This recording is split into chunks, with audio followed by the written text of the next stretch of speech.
আমরা কি করে বুঝবো যে আল্লাহ তাআলা আমাদের ভালোবাসেন?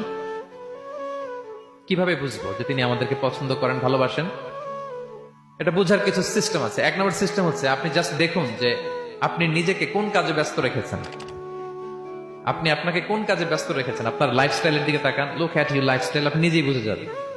আপনি যদি দেখেন যে না, আপনার ভালো ভালো কাজে আপনার ব্যস্ততা, আপনার এঙ্গেজমেন্ট ভালো লোকদের সাথে, আপনার সার্কেলটা ভেরি গুড সার্কেল, ভালো কাজে আপনার মন টানে, আপনি ভালো কাজ করেন, যদি আপনার কার্যক্রম এরকম হয়, তাহলে বুঝে নেবেন আল্লাহ তাআলা আপনাদেরকে ভালোবাসেন। আলহামদুলিল্লাহ।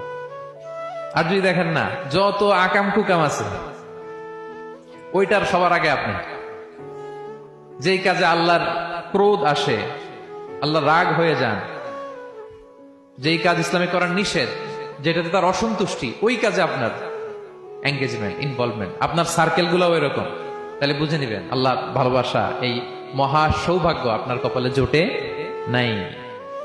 তাহলে এটা হচ্ছে একটা সিস্টেম। আল্লাহ আপনাকে ভালোবাসেন কিনা এভাবে বুঝবেন যে আপনি নিজেকে কোন কাজে ব্যস্ত রেখেছেন, একটু দেখুন, আপনি মিলাতে পারবেন। দুই নাম্বার পদ্ধতি হচ্ছে এটা বোঝার যে তিনি আমাকে ভালোবাসেন কিনা, সেটা হচ্ছে পৃথিবীবাসী আপনাকে ভালোবাসে কিনা এটা একটু দেখেন।